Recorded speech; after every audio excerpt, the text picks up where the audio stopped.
The New Mexico Territory, 1870. The land was not kind. It was high, dry, and unforgiving. And it did not care about the people who tried to tame it. It only cared about sun, wind, and distance. Into this land came Clara Whitley, riding the last leg of the journey in the back of a mud-caked freight wagon. She was 19 years old, and she was alone. The dust caked her black mourning dress, settling in the creases of her chapped hands. She had one small, battered trunk, and a hole in her middle where her life used to be. Her father, Silas Whitley, was dead. He had been a stubborn man, an army trader who believed the only good Apache was a dead one, and he had pushed his luck one too many times on the road from Santa Fe. A border raid. That was what the army report called it. Blamed on Apaches. Of course, everything out here was blamed on Apaches. Clara just knew her father was gone, buried in a shallow grave she would never see, leaving her with nothing but his debts and his rifle. The town, if you could call it that, was La Estrella. It was not a star. It was a handful of raw lumber buildings and muddy tents pitched in the shadow of the Dragoon Mountains. It was a place where miners, soldiers, and drifters washed up, full of grit and whiskey and false hope. Clara walked straight from the wagon into the only place that looked busy, the Gilded Garter Saloon. The air inside was thick. It smelled of stale beer, unwashed men, and the sharp tang of fear. A piano in the corner played a tinny, broken tune. Behind the bar stood Agnes, the owner. Agnes was a woman who looked like she had been carved from dry wood. Her face was a map of hard lines, and her eyes were the color of a winter sky. She had come west as a mail-order bride 20 years prior, and whatever story happened after that, it had burned all the softness out of her. Clara stood before her, a ghost in a dusty black dress. "I need work," Clara said. Her voice was raw from the dust. Agnes looked her up and down, saw the youth, saw the desperation, saw the bone-deep grief that had not yet turned to stone. "Can you pour?" "I can learn." "Can you count?" "Yes." "Can you keep your mouth shut and your hands to yourself?" Clara hesitated.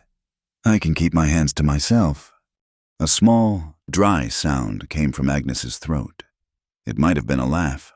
"You'll wash glasses and sweep the floor. You sleep in the storage room in the back.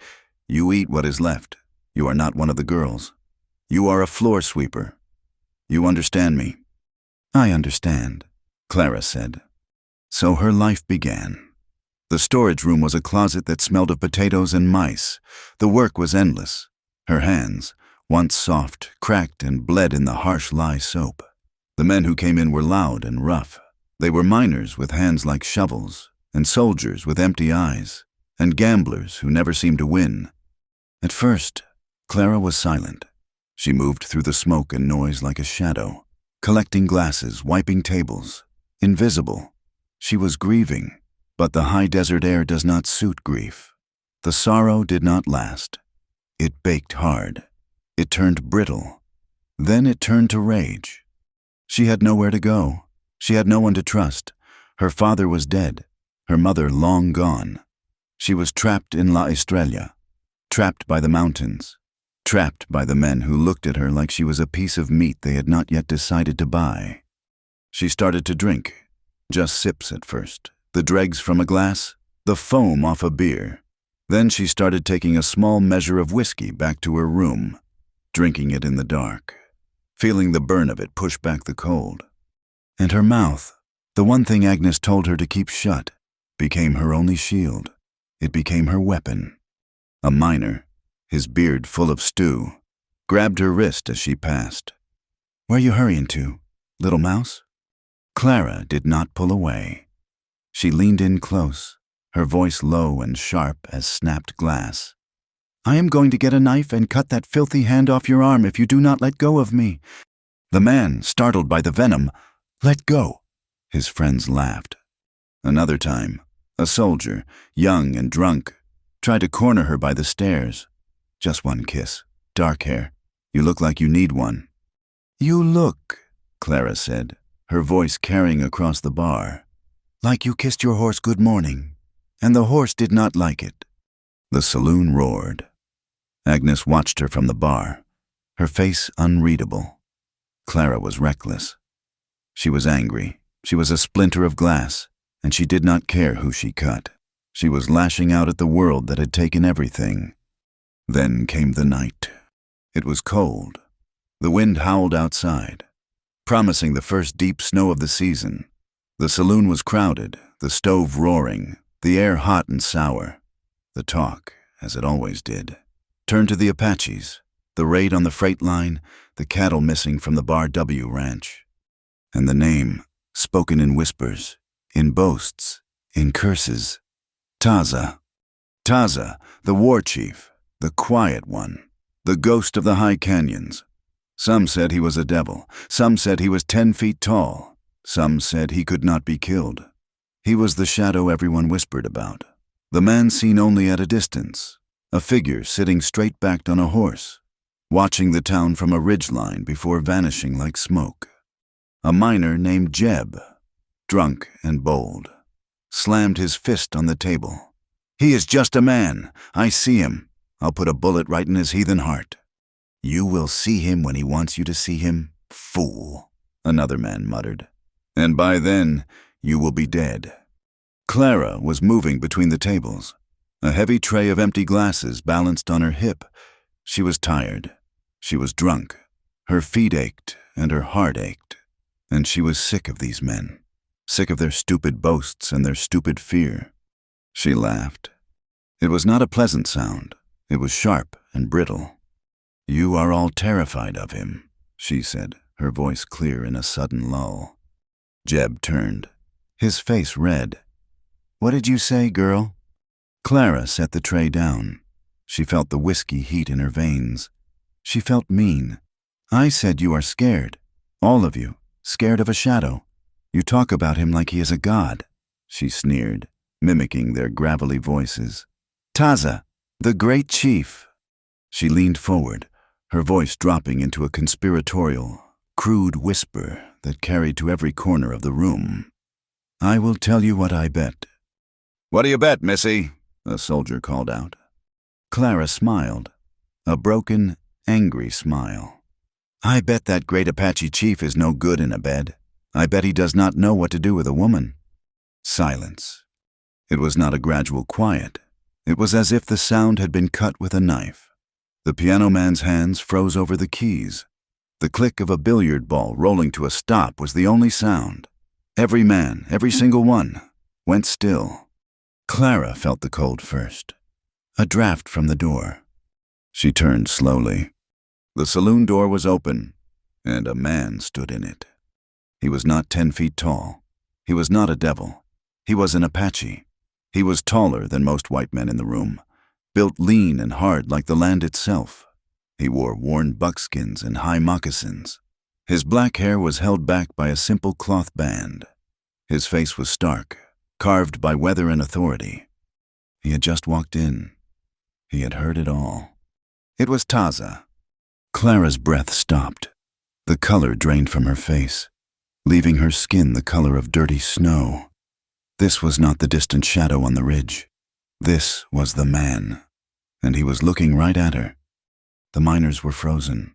The soldiers looked at their hands, at the floor, anywhere but at the door. No one reached for a gun. No one spoke. Taza's eyes were dark, deeper than a well. He did not look angry. He did not look surprised. He just watched her.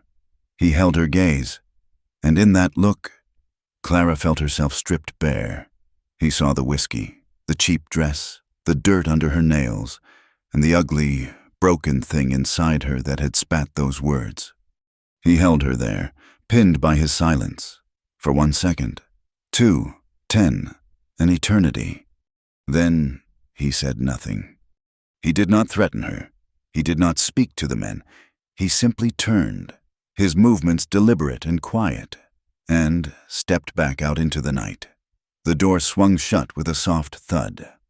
The saloon let out its breath all at once, a gasp of sweat and fear. Clara's knees buckled. She dropped the tray. Glasses shattered on the floorboards. Agnes was at her side in an instant, her fingers digging into Clara's arm like claws. "You little fool," she hissed, her voice shaking with a rage that was mostly fear. "You stupid, stupid girl. Do you know what you just did? He heard you." Clara could not speak.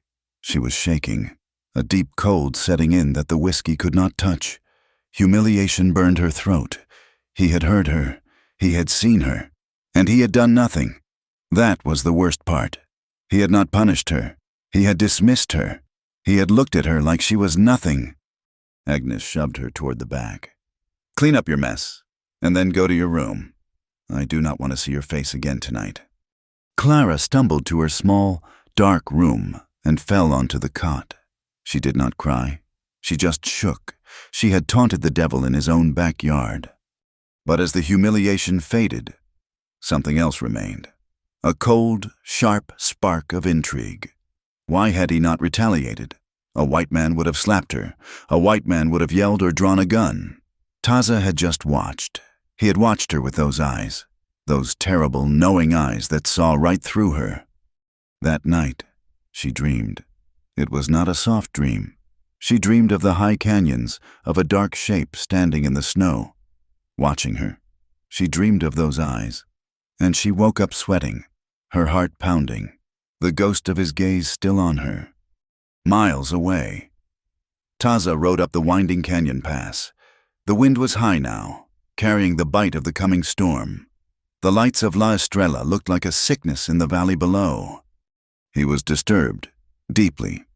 He had gone to the town to trade, a desperate, quiet move to get supplies for his people. He had stood in the doorway, unseen, gauging the mood of the room. And then he had heard her. The white woman, a girl, really, her voice, sharp as obsidian, her words, full of poison. He had seen her kind before. The white eyes came to this land and their hearts turned hard and sour. But there was something else in her eyes. Under the whiskey and the anger, he had seen a familiar shape. He had seen a creature caught in a trap, ready to chew its own leg off to be free. He reached his camp, a collection of wickiups hidden in a fold of the high rocks. His people, the ND, the people, gathered around him. Their faces were thin. He was their chief. He was supposed to protect them. He went to his own lodge. It was empty. His wife, Nalin, had been gone for 3 winters. She had died in childbirth, the child with her. He had asked the fort for a doctor, a midwife. They had refused. The memory was a cold stone in his gut. Since that day, he had blamed all white people. Their cruelty was a disease. Now, his people were starving. The army, the bluecoats, had cut off the rations promised by the treaty. They wanted him to move his people to the reservation at San Carlos, a place of sickness and heat. He refused. So the bluecoats starved them, waiting for them to break. His warriors were restless. They saw his negotiations as weakness. They wanted war. He wanted survival. He was losing patience. That girl's voice echoed in his head. No good in a bed? It was a stupid, drunken insult. But it disturbed him. It was the sound of the rot down in that town, the sickness that was pushing his people toward extinction. That night, the snow began. It did not stop for 3 days. It fell thick and heavy, a white blanket that buried the world. The passes were cut off. La Estrella was an island in a sea of white. In the saloon, the air grew thicker, fouler. With the town sealed, the miners and drifters had nothing to do but drink and gamble. Their fear grew with the snow. They were trapped, and they knew the Apache were up there, in the high canyons, watching. "They are waiting," Jeb said, his voice low, "waiting for us to get weak." "We should ride out," another miner declared. "Burn them out, soon as this breaks." The talk grew ugly. The men were penned in, and their fear turned, as it always did, to a mean, desperate anger. They needed something to hate. Clara felt the change. The men looked at her differently. She was the one who had spoken to the chief. Even if it was an insult, she was the one he had looked at. She was marked. She tried to stay small. She stopped drinking. She kept her eyes on the floor, but the fear had burned away her recklessness, leaving behind a cold, raw terror. It was late. The snow had finally stopped, leaving the world silent and muffled. Clara was taking a bucket of ash out the back door, into the alley. The cold hit her face like a slap. 3 men followed her out. It was Jeb and 2 of his friends. They were drunk. Not loud drunk, but mean drunk. "Well, look here," Jeb slurred, blocking her way. "It is the Apache's girl." "I am not his girl," Clara said, her voice shaking. She held the ash bucket like a shield. "We heard Taza came to see you," one of the others sneered. "You like him, do you? Maybe that is what you were talking about. Maybe you know what he is like." "Leave me alone." Jeb grabbed her arm.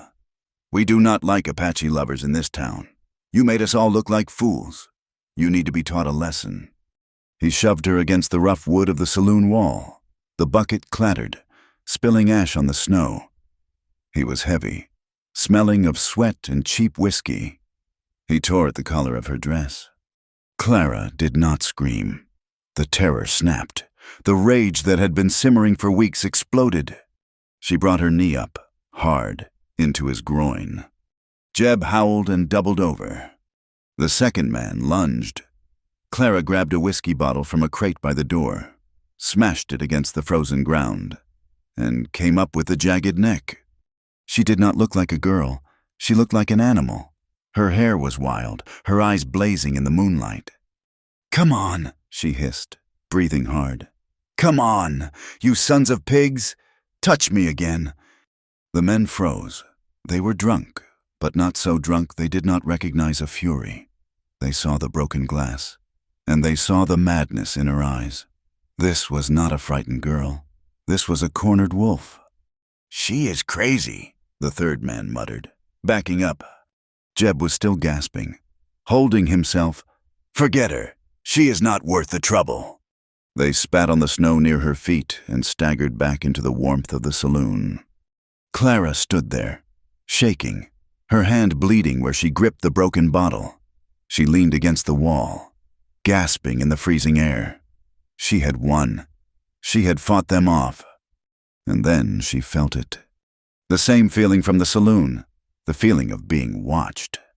She lifted her head, her eyes scanning the deep shadows of the alley, where the moonlight did not reach. He was there. Taza. He was standing in the narrow space between the stable and the smithy, a silhouette against the snow.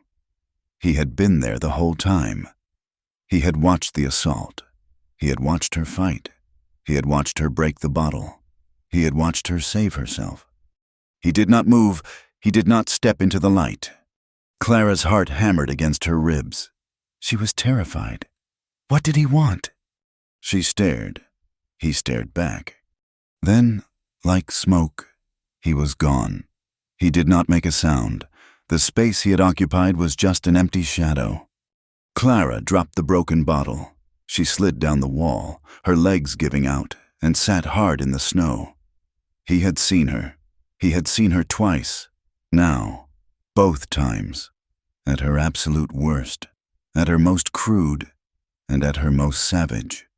And both times, he had just watched and walked away. She woke to the cold. It was not the damp, potato and mouse cold of the storage room. This was a different cold. It was sharp, clean, and vast. It smelled of sagebrush and the iron bite of snow. Clara Whitley opened her eyes. The sky was not a ceiling. It was a deep, bruised purple, the color of the sky just before the sun breaks the world. 1,000 stars, sharp as ice chips, were fading in the growing light. She was on the ground. She was wrapped in the one thin, coarse blanket from her cot. Clara scrambled up, her heart leaping into her throat, her breath plumed in the air. She was in the hills. She could see La Estrella, far below. It was not a town. It was a cluster of tiny, yellow lights, a stain in the wide, white valley. She was miles away. She had been taken. Her mind flew back. The alley, the broken bottle, Taza, watching from the shadows. Had he? She looked down at herself, her hands flying over her body. Her dress was buttoned. She was unharmed. Her boots, the ones she had taken off before falling into her cot, were set neatly on the snow beside her. This was not an assault. This was not a punishment. It was a message, a warning. She shivered, and it had nothing to do with the temperature. She was alone, in the wilderness, miles from town, in Apache territory. He had left her here. To freeze, to walk back and learn a lesson? Anger, her old, hot friend, surged past the fear. "No," she whispered to the empty hills. "I will not." She pulled on her boots, her fingers numb, and began to walk, stumbling down the rocky, snow-dusted incline toward those distant, sleeping lights. She did not get far, maybe 100 yards. He was just there. Not suddenly, not with a sound. He was sitting on a lean-spotted horse on the next rise, watching her. Taza. Clara froze. The anger died, leaving only the cold fear. He was not a shadow this time. He was a man, solid and real in the pre-dawn light. He wore a heavy buckskin shirt, and the rifle resting across his lap looked long and dark. "What do you want?" she yelled. Her voice sounded thin and stupid in the vast quiet. He did not answer. He just watched her, the horse shifting its weight beneath him. "Did you bring me here?" she demanded, taking a step toward him. "Did you leave me here to die?" "You are not dead," he said. His voice, it was the first time she had truly heard it. It was low and measured. It held no anger. It held nothing but a deep, calm gravity. It was the voice of the mountains themselves. "I am walking back to town," she said, her teeth chattering. She started to walk past him. "No." "You cannot stop me." "I can." She stopped again. She looked at the distance. She looked at the snow. She looked at him. He was right. She would be dead of cold before she got halfway. He nudged his horse forward. It walked slowly, calmly, until it stood right beside her. He held out his hand. It was a hard hand, calloused and brown. She looked at it. She thought of her father. She thought of the men in the saloon. "I will not," she spat. Taza said nothing. He just held his hand out, waiting. The sun was beginning to touch the highest peaks, turning them a bloody pink. The wind picked up. Clara swallowed the hot, bitter thing in her throat. Pride. It was a useless thing to own out here. She put her cold, chapped hand in his. His grip was firm. He pulled her up, easily, as if she weighed nothing, seating her behind him on the horse's rump. It was humiliating. She had to wrap her arms around his waist or fall. She settled for grabbing the back of his shirt. Her knuckles pressed against his spine. His body was lean, but solid as cured oak. He smelled of pine smoke and cold air and something else, something wild and clean. He clicked his tongue, and the horse began to climb. Not down, toward town, but up, into the high canyons, away from everything she knew. They rode for hours. Clara said nothing. She just watched the world fall away beneath them. The land was brutal, but it was beautiful. Red rock and snow, vast distances that made a person feel like an ant. Finally, they rode through a narrow pass, so tight she could touch the rock on either side, and into a hidden fold in the mountains. It was a camp.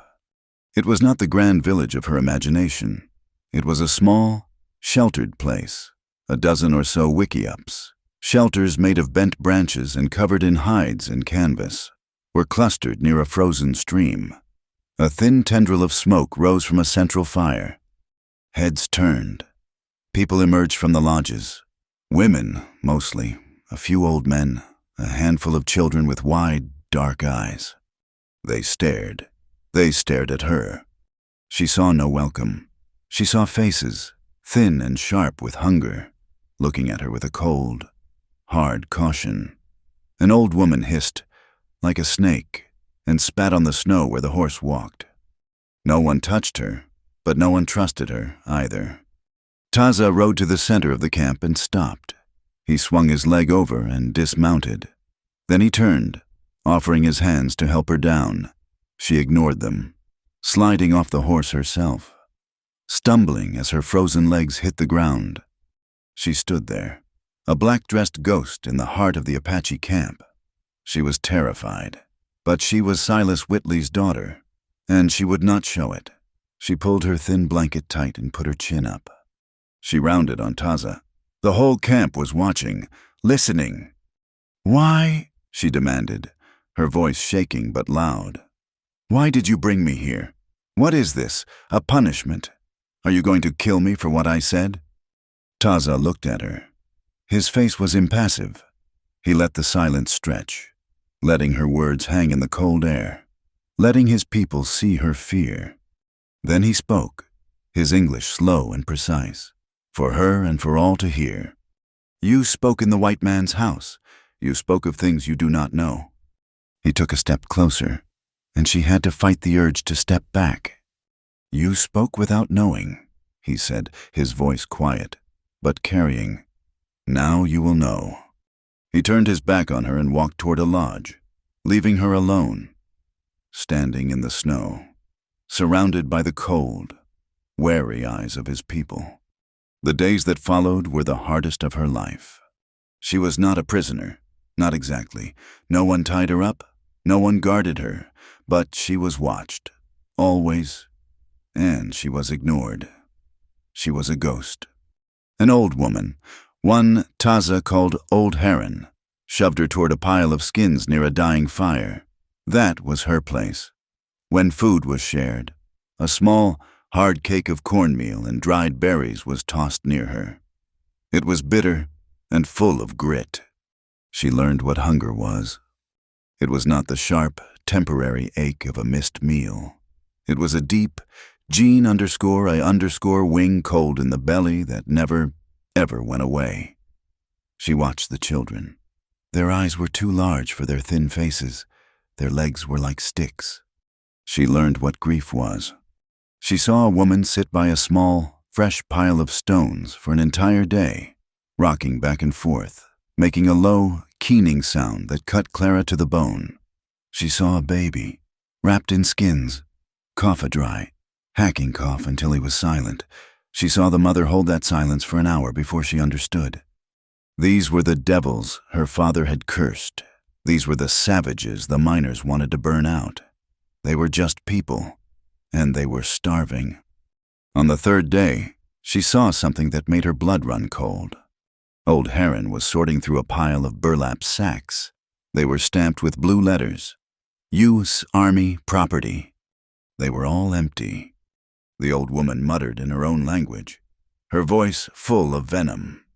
Then she looked up, saw Clara watching, and spat out a word in English. Traitor. Clara's stomach tightened. What do you mean? Old Heron grabbed one of the empty sacks and threw it at Clara's feet. Traitor! Your people! Silas Whitley! Clara stopped breathing. He was the agent, the old woman hissed, her dark eyes burning. He brought the treaty corn. One moon, it was full of rocks. The next moon, it was rotten, poison meal. It made the children sick. Her voice cracked. Then, nothing. He said the ND had stolen cattle. He said we had broken the treaty. He told the bluecoats to hold the food. He helped them. He did this. She gestured at the silent camp, at the thin children, at the new, small grave. Clara stumbled back as if she had been struck. Her father, Silas. It was not just his words. It was not just his hate. He had done this. He had been the instrument. The raids he had complained about. The ones that finally got him killed. They were not attacks. They were desperate attempts by Taza's braves to get the food her father was withholding. Her whole life, she had been a pawn. Her father's racism, the town's constant, simmering fear. It was all a mask for greed. They wanted the land. They wanted the mountains, and the easiest way to take it was to starve the people who had lived there for 1,000 years. She looked down at her own hands. She was a part of it. Her joke in the saloon. I bet the Apache chief's no good in bed. She felt a wave of sickness and shame so profound she had to lean against a tree. Now you will know. She was beginning to... The shift in her was quiet. The reckless anger did not go away. But it settled. It found a new target. Not the Apache, not Taza. It settled on her father's memory. On the town. On the whole lying, rotten world she had been part of. She stopped being a prisoner and started to be useful. She saw a girl, maybe 12 years old, lying on a skin, shivering with fever. Her leg was badly cut, the skin around it red and swollen. The camp's medicine woman was chanting, applying a poultice of herbs, but Clara recognized the angry red streak of poison moving up the girl's skin. She went to the girl. The mother, a sharp-faced woman, immediately stood, pulling a knife. Clara held up her hands. "Please, it is poison. The sickness is in her blood. I know white man medicine for this. Let me help." The mother looked at Taza, who had been watching, as he always was, from the edge of the camp. He observed Clara's face for a long moment. Then he gave a single, sharp nod. Clara went to work. She ordered water boiled. Using sign language and the few words she had picked up, she tore a long, clean strip from her own petticoat. She washed her hands until they were raw. She cleaned the wound. It was deep and ugly. The girl, whose name she learned was Lozen, bit down on a leather strap, her body rigid, tears streaming silently down her face, but she did not cry out. Clara took a small flask of traded whiskey she had seen in Taza's lodge, the only one in camp, and poured it directly into the cut. Lozen screamed and fainted. The mother lunged, but Taza's voice, sharp as a rifle shot, stopped her. Clara bound the leg with a clean cloth. She sat with the girl all night, bathing her face with snow melt. In the morning, the fever had broken. The red streak was fading. After that, things changed. Just a little. Lozen's mother brought Clara a piece of smoked venison, warm from the fire. It was the first real food she had eaten in days. Clara began to sit with Lozen as she healed. The girl was curious. She pointed, "Horse." Clara nodded. "Horse." Lozen pointed to the sky. "Yeah." Clara pointed to her own eye. "Eye." Lozen laughed. A small, weak sound. "No, is he?" She pointed to the horse again. "Horse." Clara smiled. A real, actual smile. It felt strange on her face. She began to build hesitant bridges. The women still did not trust her, but they watched her. They saw her hands, raw and bleeding from grinding corn on the metate. They saw her share her small portion of food with a child. They stopped seeing a white eye and started seeing just a person. Taza remained distant. He would be gone for days at a time, scouting. When he was in camp, he was a silent, grave presence. He checked the defenses. He spoke quietly with the warriors. He watched her. Clara watched him back. She watched him speak to his people, his voice calm, his hands moving with poetic precision. She watched him sit with the children, showing them how to fletch an arrow. She saw the weight he carried. He was holding his whole world together with nothing but silence and will. One night, she found him standing by the dying fire, staring into the embers. "Your people are good at suffering," she said, her voice quiet. He did not look up. "We are good at surviving." "Is that what you call this? Surviving? It looks like dying, only slower." He turned his head. His gaze was heavy. "The Blue-Coat General wants me to ride into his guns. He wants a war. I will not give it to him. I will not trade the lives of my braves for his pride. We will wait. We will move. We will endure." "Endure," she scoffed, the old bitterness rising. "That is a fine, poetic word, Chief, but it does not fill the bellies of those children. He stood then, and he was taller than she remembered. And your words in the saloon, what bellies did they fill? She flinched, the shame hot and immediate. I listened to you, he said, his voice softer, but no less sharp. You speak with a broken bottle. You think it is your shield. You only cut yourself. Clara looked away, her throat tight. He listened. In the saloon, the men had heard her, but he had listened. He had seen the broken thing inside her, the same way she now saw the hunger in his camp. A few nights later, the tension was so thick you could cut it. A scout had returned, his horse lathered. More soldiers were moving in the valley. They were sweeping the canyons. Clara found Taza on a high ledge, watching the distant pinpricks of army campfires far below. You have to let me go, she said, her voice urgent. No, you are safer here. Safer? She cried, the frustration of weeks boiling over. Your people hate me, and the town, Agnes, they will think you have killed me. They will use my death as an excuse to ride out. You are making it worse for yourself. They do not need an excuse, Taza said, his voice flat. They have greed. It is the only excuse they have ever needed. You do not understand, she yelled, and her voice echoed in the canyon. I do not belong here. I do not belong anywhere. My father, he lied to me. He was a monster. The town. They hate me. And you. She jabbed a finger at his chest. You just watch me. You brought me here to see this, to see them suffer. Are you happy now? Are you satisfied? I see it. I see what my people have done. I am just as bad as they are. I said what I said, and I cannot take it back. Her voice broke.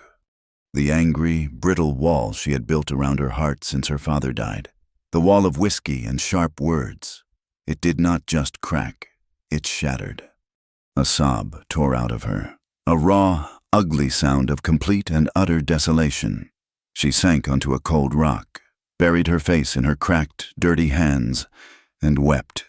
I have nowhere to go. I have nowhere left.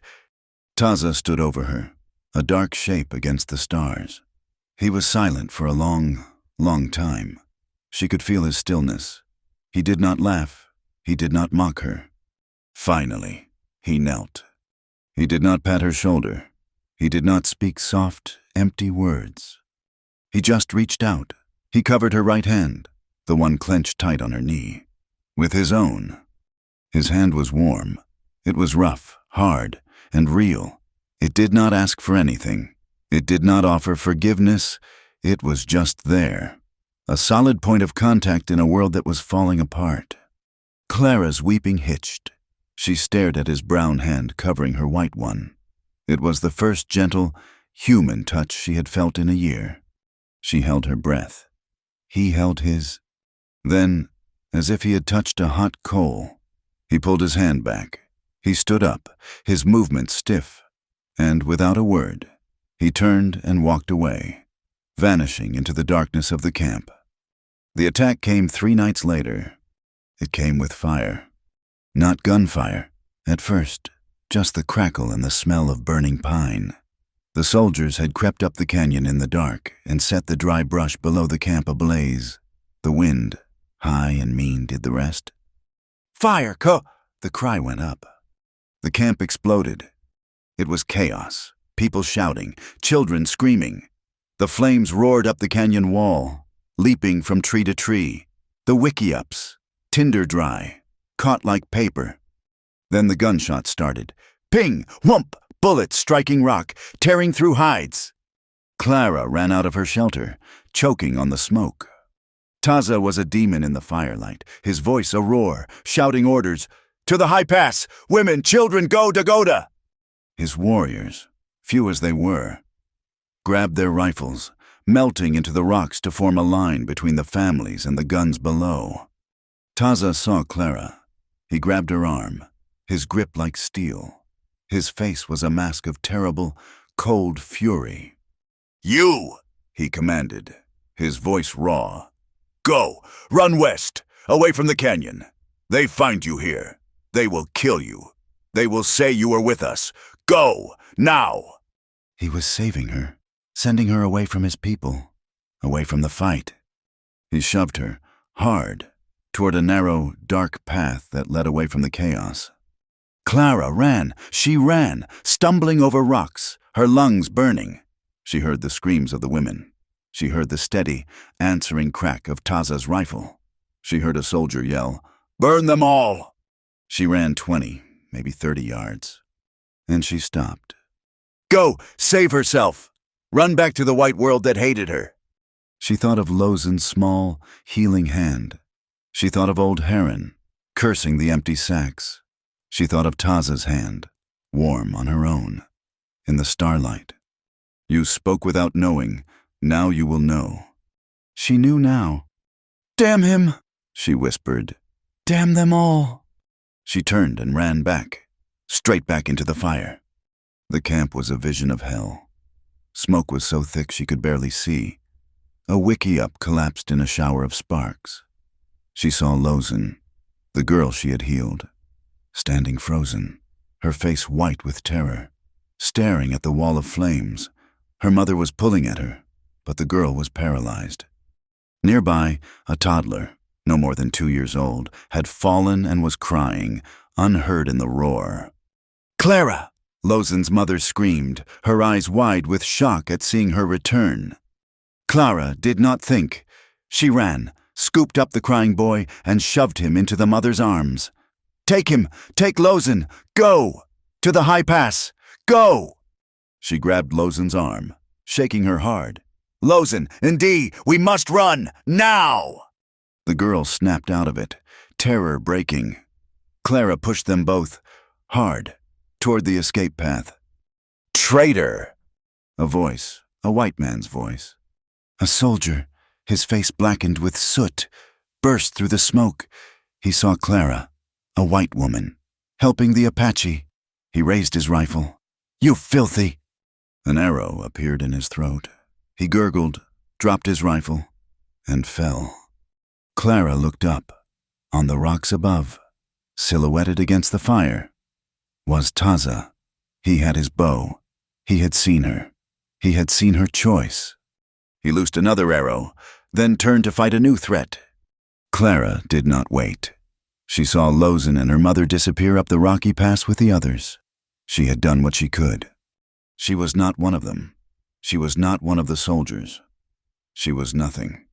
So, as Taza and his few warriors made their desperate stand, drawing the soldiers away from the escaping families, Clara did the only thing left for her to do.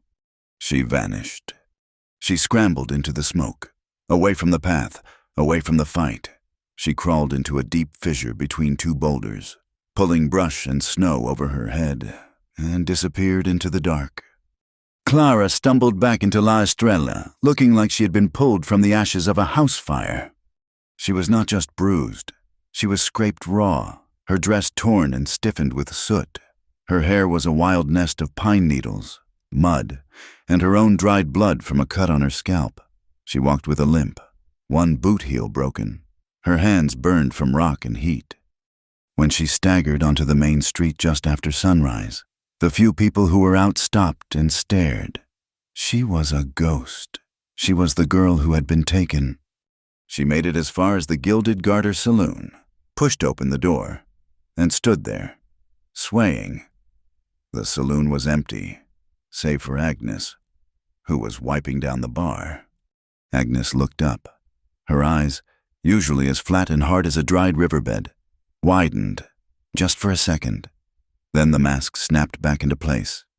So, Agnes said, her voice dry, you are not dead. Clara fell into a chair. Her body gave out.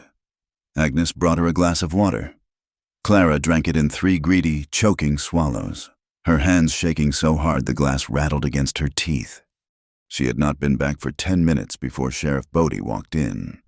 He was a thick man, a man who believed in simple answers. He planted himself in front of her chair, his thumbs hooked in his belt. Miss Whitley, he said, his voice a low rumble.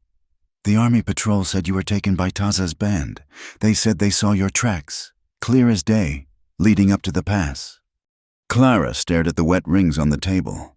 She had known this was coming. "They are wrong," she whispered. Her voice was a raw croak. "They are wrong?" Sheriff Bodie repeated. He did not sound convinced. "Then where have you been for 4 days? You look like you've been dragged through hell backwards." This was the lie. It had to be a good one. "I went for a walk," she began, the words tasting like ash. "Just out of town. The snow started. I got turned around. I could not find my way back." "You were lost," Bodie said, his eyes narrowing. "Yes, I was lost. I found a small cave in the rocks. I stayed there. I was so cold. Then last night, or the night before, I do not know. I heard shooting, a lot of shooting, and shouting, and I saw fire up in the canyons." She looked up at him, and the terror in her eyes was real. That part was not a lie. "I was scared," she said, her voice breaking just right. "I was scared of the soldiers. I was scared of the Apache. I hid until it was quiet. This morning, I followed the smoke. It led me back to the valley." Sheriff Bodie chewed on the inside of his cheek. He looked at her burned hands. He looked at the soot on her face. He did not believe her. Not one bit. A girl like her did not get lost and come back looking like she had been in the heart of a battle. But he had no proof. And the alternative, that she had been with Taza, was something he did not want to touch. "You are lucky, girl," he said finally, straightening up. "Mighty lucky. The army patrol is back. They routed the hostiles, burned their whole camp out." He nodded toward the door. "Captain Hayes is a hero today. He says he ran them clean out of the territory." Clara's stomach went cold. "He did?" "That is right. You stay put, Agnes. You keep an eye on her. She is not to leave town." The sheriff left. Clara stared at her hands. "Ran them clean out of the territory." He was lying. They had gotten away. She knew they had. Agnes set a bowl of thin stew in front of her. "Eat," she said. It was not a request. "And then you clean up. You smell like a chimney. You are working tonight." Clara ate. The stew was hot, and it hurt, but it was food. That night, the saloon was a different place. It was not full of sour, fearful miners. It was packed with blue-coated soldiers, and they were celebrating. They were loud, they were triumphant, and they were spending money. "We gave them what for," a young corporal yelled, slamming his beer on the bar. "You should have seen it. Jeb, they ran like rabbits." "We burned every last lodge," another one boasted. "Sent those devils straight to, well, where they belong." Clara moved through the room, collecting glasses, her face a pale, stiff mask. She could see it all, clear as day. The wiki-ups catching like paper, the smoke, the sound of Lozen's mother screaming, the child she had pulled from the fire. These men, these heroes, they were laughing. They were drinking to their great victory, a victory over starving women and old men. A cold, hard stone of hatred formed in Clara's heart. It was different from the wild, reckless anger she had felt before. This was cold. This was quiet. This was heavy. She kept her mouth shut, as Agnes had told her, but her ears were wide open. She was clearing a table near the back, where Captain Hayes was sitting with Sheriff Bodie and 2 of the town's most important men, the owners of the mining claim. Captain Hayes was not a drunk. He was a man with a neat, blonde beard and eyes the color of a winter sky. He spoke in a crisp, clear voice, the voice of a man who was always right. "It was a good start," Hayes was saying, swirling the whiskey in his glass. "But it was not an end. We scattered them. We did not destroy them." "What do you mean, Captain?" the mine owner asked, leaning in. "I heard you finished them." "They left a trail," Hayes said, his voice low and confidential. Clara froze, her back to him, pretending to wipe the table. "The survivors, mostly women, children, and a few wounded, Taza included. We think they're slow. They'll be cold. They'll be desperate. They will try to get to the high lodges, up north. He took a sip of his whiskey. I am giving them 3 nights, he said. Let them get deep in the canyons. Let them think they're safe. Let them get hungry. Then we ride. Saturday, at dusk. We will follow that trail, and we will finish this. We will have no more Apache trouble in this territory by Monday morning. 3 nights. Saturday. Clara felt the blood drain from her face, leaving her skin clammy. A trap. Not a pursuit, an execution. She fled to the kitchen, her hands shaking so hard she dropped the tray of glasses. They shattered on the stone floor. Agnes was on her in an instant. You clumsy... What is wrong with you? Clara grabbed the front of Agnes's gray dress. You have to... Agnes, you have to stop them, she whispered, her voice frantic. Stop who? What are you talking about? Clara pulled her into the dark, cold storage room. Her room. The soldiers, Captain Hayes, they are going out again. In 3 days. They are going to kill them all. Agnes's face hardened. She pried Clara's fingers off her dress. And it is what soldiers do. It is what they are here for. To make the land safe. But it is not safe, Clara cried, her voice cracking. It is not war. They are starving. I saw it. Agnes, their children are thin as sticks. Their old women are... They are just people. They have nothing. My father, he did it. He cut their rations. He lied. He told them they were stealing. But they were just trying to get the food he promised them. The words tumbled out, a torrent of confession and horror. Agnes just looked at her. She did not seem surprised. She looked at Clara with a deep, weary sadness, a pity that was so old it had turned to stone. So, Agnes said, her voice quiet. It happened. What happened? You've fallen for him. Clara recoiled as if she had been slapped. What? No, it is not like that. It is not about him. It is about what is right. It is a slaughter. It is wrong. Right, Agnes scoffed. A short, bitter sound. There is no right out here. Girl, I told you that. There is surviving, and there is dying. You were surviving. You were doing just fine. And now... She looked Clara up and down, at her trembling hands, her wide, haunted eyes. Now you are going to die. You have fallen for that chief. You think you are the first girl to get her head turned by a buckskin shirt and some quiet mystery? I have seen it before. It ends one way, in the dirt, with you alone and him gone, or you both dead. But, Agnes... But nothing, Agnes snapped, her patience gone. Your father, God rest his stubborn soul. He knew the rules. You fight or you die. Taza, he knows the rules. He fights, or his people die. You are trying to stand in the middle, and the middle, Clara, is where everyone gets shot. From both sides. She grabbed Clara's shoulders. Her grip was strong. Go back to washing glasses. Go back to being invisible. Forget what you saw. Forget him. It is the only way you will live to see spring. Agnes turned and left, leaving Clara alone in the cold, potato-scented dark.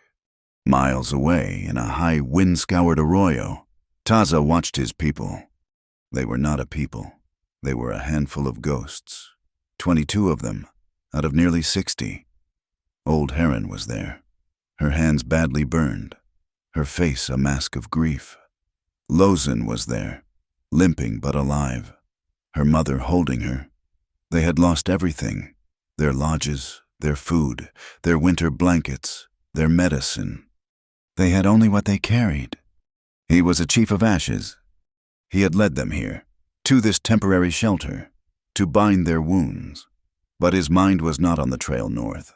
It was not on the soldiers who would surely follow. It was on the fire. It was on the white girl. Clara. He had shoved her to safety. He had commanded her to run, and she had returned. She had run back into the fire, into the bullets. He had seen it. He had watched her grab the child. He had watched her shake Lozen from her terror. He had watched her face the blue coat, her eyes blazing, ready to fight him with her bare hands. And he had heard her words, days before, under the stars, "I have nowhere to go." The words echoed in his head, a strange harmony to the ugly joke she had made in the saloon. He had seen her in her worst, most brittle moment, and he had seen her in her bravest. He had to know which one was real. He came to La Estrella 2 nights later. It was Friday, one day before the patrol. The town was quiet. A new snow had begun to fall, thick, soft flakes that muffled all sound. He moved like a shadow, not a boot print, not a snap of a twig. He was a ghost, and this was a graveyard. He found her in the alley, the same alley where she had faced the miners, the same alley where he had watched her fight. She was dumping a bucket of ashes from the saloon stove. She sensed him before she saw him. The air grew heavy.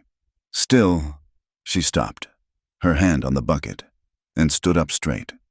He was there, standing in the deep shadow between the stable and the smithy.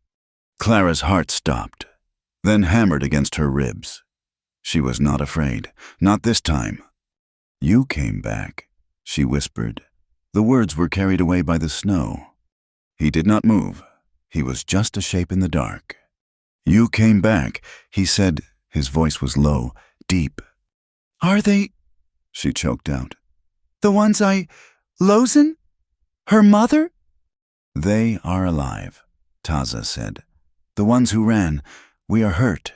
We are hungry. But we are alive. You saved Lozen. You saved the child, the blue coat. He would have—" "I did not know what else to do," she whispered, looking at the ground. He was silent for a long, heavy moment. The snow fell on her hair, on her shoulders. Then he said the last thing she ever expected. "I forgive you." Clara's head snapped up. Her eyes, wide and dark, met his. "What?" "For your words," he said, "in the white man's house, the words about me." The forgiveness was a physical blow. It hurt more than Agnes's slap would have. It broke the last of her defenses. The shame, the guilt, the horror of the last few weeks. It all came rushing up. "I did not mean it," she whispered, the words tearing out of her, a desperate confession in the dark. "What I said, I was drunk, I was stupid, I was so angry at my father, at everyone. I was just trying to hurt someone. I said something awful, and I did not mean it." He took one step out of the shadows. She could see his face now. The hard, stark lines were softened by the falling snow. His eyes were fixed on hers, and they were not cold. They were knowing. "I heard what you meant," he replied. And she knew, with a sudden, aching certainty, that he had not heard the crude, drunken insult. He had heard the scream beneath it. He had heard the sound of a girl who was trapped, who was in pain, who had nowhere to go. He had heard her, and in a way she could not understand. He had recognized her. Before she could speak, before she could even breathe his name, he stepped back, and he was gone. He vanished into the snow, as silent as the flakes themselves. Clara stood there for a long time, the empty bucket in her hand, the snow melting on her hot cheeks. "I heard what you meant." He had forgiven her. And tomorrow night, Captain Hayes was riding out to kill him. Agnes was right. She was standing in the middle, and she was going to be shot. But standing still was no longer an option. She made her decision. She worked the next day in a fog. She was quiet, obedient.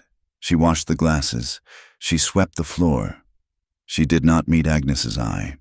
She stole a loaf of bread from the kitchen. She stole a skin of water. She stole a thick wool blanket from the linen closet. She stole a box of matches. She stuffed them all into a burlap sack. After dark, when the saloon was loud and the soldiers were drinking, preparing for their ride, she slipped out the back.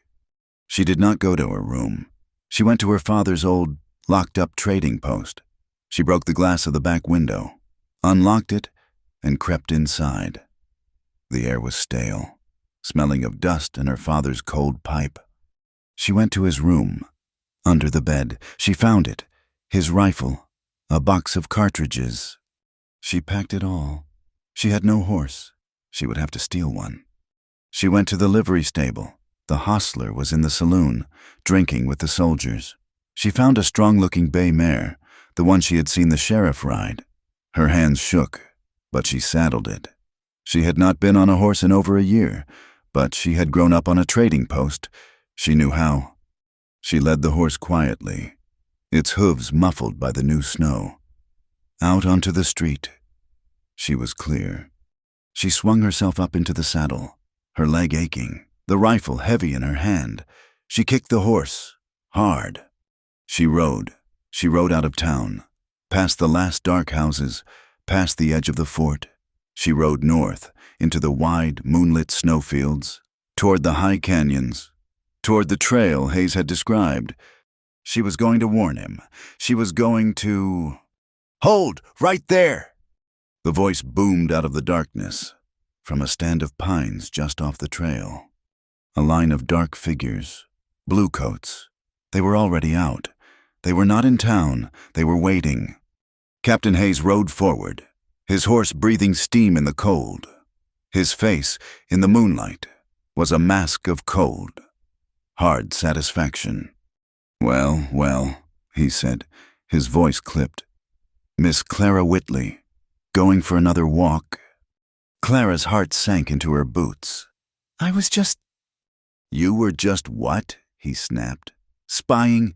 Riding to warn your savage lover?" "He is not my lover," Clara yelled, clutching her father's rifle. "Get down from the horse, now!" She hesitated. 2 soldiers grabbed the mare's bridle. Another, rough and strong, grabbed her arm and pulled her, hard, from the saddle. She fell, sprawling in the snow. "Look what she has, Captain," one of the soldiers said, grabbing her burlap sack. "Food, a blanket, ammunition." He picked up the rifle she had dropped. "She is a spy," Hayes said, his voice flat and dead. He dismounted and stood over her. He looked at the rifle. "That was Silas Whitley's gun. Your father was a good man. Miss Whitley, an honest army trader. He knew what those red devils were. And you, his own daughter, spitting on his grave." "You do not know him!" Clara cried, scrambling to her knees. "You do not know anything!" "I know," Hayes said, his voice dropping to a whisper. "That the heathen you run to killed one of my men. I know he put an arrow in Corporal Davies's throat while you were helping his people escape. One of my men saw you, Miss Whitley. He saw you return. You are a traitor." "I am not." "You are, and you will be treated as one." He turned to his men. "Take her. We ride on. We have a job to finish." "What are you doing with me?" Clara asked, terror seizing her. "Lock her in the line shack at the fort. She can wait for us there. Maybe the cold will clear her head. Maybe she will be ready to talk when we get back." They did not take her to the town jail, where Sheriff Bodie was. They rode her to the edge of the small, bleak army post. They dragged her to a small, windowless shack at the far end of the parade ground. It was an old salt storage shed. They shoved her inside. "No one is coming for you, traitor!" A soldier spat and slammed the heavy door. She heard the sound of a thick wooden bar dropping into place. She was alone. She pounded on the door, screaming until her throat was raw and her fists were bloody. "Let me out! Please, you cannot do this! Let me out!" No one came. The shack was small, dark, and colder than the grave. It smelled of salt and dried meat and rat droppings. She sank to the dirt floor, her body finally giving in to the cold, the exhaustion, the absolute terror. Agnes would not come. The sheriff would not come. The whole town thought she was a traitor. She was going to die here. She wrapped her arms around her knees, trying to hold in what little warmth she had, and began to shake, a deep, bone-rattling shiver that would not stop. She thought of Taza. He was out there, waiting for his people to be safe, and Captain Hayes was riding to him, riding to kill him, And she had failed. She had failed him. Hours passed. The cold was a physical thing, a heavy weight pressing down on her. She could not feel her feet anymore. Her hands were numb. Her mind began to drift, to go fuzzy. This was it. This was the end. Agnes was right. This is what happened when you stood in the muddle. She heard a sound, a soft scrape. She thought it was a rat, or the wind. It was coming from the back wall. A board creaked. A line of faint gray light appeared in the blackness. A board was being pulled away. Clara stared, her mind too numb to understand. A patch of darkness in the dark, a silhouette. A voice, low as the wind, breathing into the freezing shack. Clara! She stopped breathing. She stopped shaking. He was there. He had come for her. Taza. Clara! The voice was real. It cut through the frozen fog in her mind. She crawled on her numb hands and knees, the dirt floor biting into her skin. Taza! She breathed, her voice a dry rasp. His hand reached through the gap. Move, he commanded, his voice low and urgent. To the side, now! She pressed herself against the cold, damp wall of the shack. She heard a groan of wood, then a snap. The board was wrenched free. The hole was just big enough to crawl through. Outside, the world was a chaos of white. The snow was no longer falling gently. It was a blizzard, a driving, horizontal wind that stung her face and blinded her. He grabbed her arm. His hand was warm, alive. He pulled her through the opening. She fell into the deep snow, and he was there, pulling her up. He had no horse. He had come on foot. How did you... She stammered, her mind reeling. No time. He shoved something into her hands, her father's rifle. They took your cartridges. He pressed a small leather pouch into her other hand. These are mine. They will fit. He had seen her caught. He had watched. He had waited. Captain Hayes, she gasped, her teeth chattering so hard she could barely speak. He is gone. He took his men. He is hunting you. Your people. I know, Taza said. He pointed into the white darkness. They rode north, into the storm. They think we are trapped. Are you? We are not, but he will find the tracks. He will find the old ones. He will not find us. He is coming back for me, she said, the terror returning. He locked me here. He is not coming back, Taza said, his voice flat. He is riding into a trap. Not mine. The mountains. He looked up into the howling wind. He will not see the dawn. He had diverted them. He had left a false trail, a trail that led into the heart of an impossible blizzard, a place where no man, white or Apache, could survive the night. He had sacrificed his enemy to the storm, and he had done it to come back for her. We must go, he said. He grabbed her hand. Run! They ran. They did not run toward the town. They ran toward the black line of the foothills, away from the fort, into the teeth of the wind. Clara's legs were numb. Dead weights. She fell. He pulled her up. She fell again. He stopped, without a word. He turned, bent, and pulled her onto his back. She was too weak, too cold to fight him. She locked her arms around his neck, buried her face against his buckskin shirt, and he ran. He ran, carrying her, his feet sure on the frozen ground, his breath coming in steady, rhythmic clouds. He did not seem to tire. He was part of the storm, part of the mountain. They reached the canyon pass. The wind howled through the narrow rock walls, a sound like a screaming woman.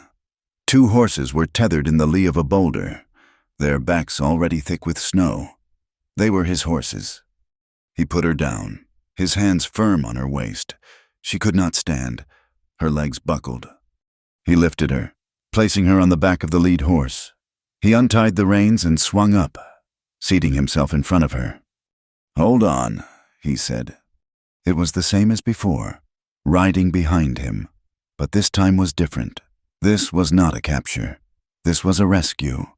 She wrapped her arms around his waist, her hands clasping in front of him. She pressed her face against his back. She had to. The wind was trying to tear her from the saddle. She could feel everything. She felt the strength in his body, the hard, lean muscles of his back and stomach. She felt the slow, steady beat of his heart against her chest. Thump, thump, thump. It was the calmest thing in the whole screaming world. She felt his breath, deep and even, moving his ribs. This was the body she had mocked. This was the strength that had terrified her in the alley. And now, it was the only thing keeping her alive. It was the only warmth in the endless cold. She clung to him. She clung to him like a dying woman, and she was... Gunshots. They echoed, sharp and thin, carried on the wind. Pop, pop, pop, pop. Clara lifted her head, her ear freezing in the wind. "Soldiers!" she gasped, her voice stolen by the storm. "They are back!" Taza did not slow. He leaned forward, urging the horse deeper into the canyon. "No," he yelled back, his voice a low growl. "They are not back. They are lost." "What is that sound?" "They are shooting their horses." Clara's stomach turned to ice. She understood. Captain Hayes and his men were lost in the blizzard. Their horses, broken-legged or freezing, were being shot. The men were dying, out there in the white. Taza had not just sent them on a false trail. He had sent them to their graves. He had done it without firing a shot, and he had done it to save her. She pressed her face back into his buckskin shirt and said nothing. They rode for what felt like an eternity. The canyon walls rose up, blotting out the sky.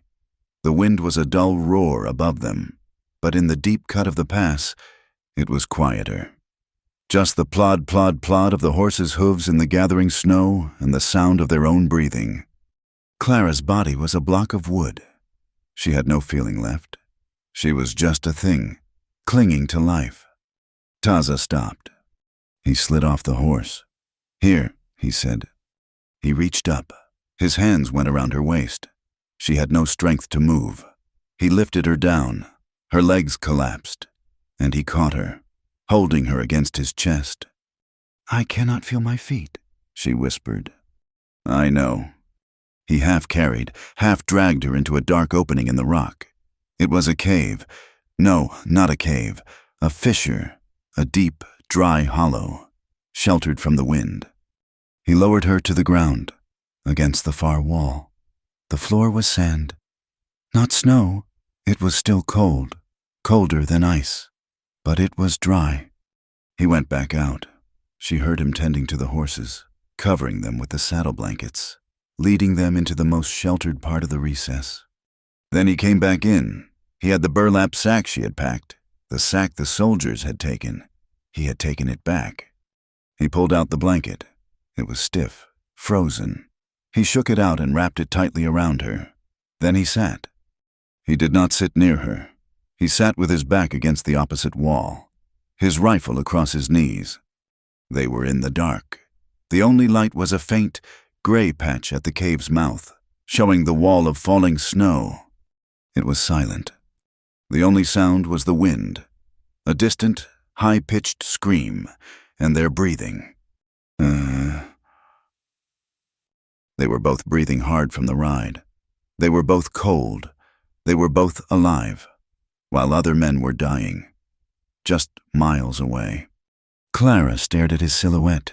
He was just a shape, darker than the dark. The cold was so deep, it felt hot, it burned. Why? Her voice was a croak. It sounded too loud in the small space. He did not move. "Why what?" "Why did you come back?" she whispered. "Hayes. He was coming for you. You knew. You had your people. You let him go. You could have been miles away. Why did you come back for me?" He was silent for a long time. The wind howled. "I was in the town," he said, his voice low, measured. "I heard you. In the alley. You told Agnes. You said it is a slaughter. It is wrong." He had been there. Again, he had been listening. I watched you steal the horse. He continued, his voice flat. I watched you ride out. I saw them catch you. I saw them lock you in the shack. You saw them, she said, her voice trembling. And you did nothing? I am one man. They were 20. I am a chief. My people were waiting. A chief cannot trade his people for one white woman. The word stung. One white woman. That is all she was. Then why? I took my people to the high caves, he said, as if she had not spoken. I settled them. I left a false trail for the soldiers. A trail into the storm. Then I came back. But why? She insisted, her voice breaking with frustration and cold. I am your enemy. I am Silas Whitley's daughter. I am the one who said that thing. I am white. He turned his head. She could not see his eyes, but she felt his gaze. Yes, he said, you are. He stood up. He walked across the small space and knelt in front of her. She flinched. He was so close. I do not know, he said. His voice was not hard. It was lost. It was the voice of a man who had walked off a map. My wife, she is gone. Since she died, I have hated. It was simple. I hated the bluecoats. I hated the traders. I hated the town. I hated the sound of your voice. I hated your white skin. He reached out. His hand was slow, hesitant. But you fought in the alley. You came back into the fire. You tried to ride out. You spoke for my people. You called it a slaughter. His hand, rough and calloused, touched her face. His thumb brushed the frozen tear from her cheek. I stood on the rock, he whispered. I watched you, and I do not know anymore what I hate. His touch was a spark on her frozen skin. It was a fire. The shivering that racked her body changed. It was not just cold. It was fear. It was something else. A deep, aching tremor that started in her bones. He was kneeling between her knees. His face was inches from hers. She could feel the warmth of his breath. Clara, he said, her name. He had never said her name. She did not know who moved first. Maybe neither of them. Maybe the cold and the darkness and the fear pushed them together. His mouth touched hers. It was not a soft kiss. It was cold. His lips were chapped, like hers. It was a kiss of desperation, of two people at the end of the world. She made a sound, a small, broken thing in her throat. She gripped the front of his shirt. Her hands, numb and clumsy, pulled him closer. This was not a romance. This was not a story. This was raw. This was cold. This was two people who had nothing left but the heat of their own blood. He pushed the frozen blanket aside. He laid her back on the sandy floor, his body covering hers, shielding her from the cold.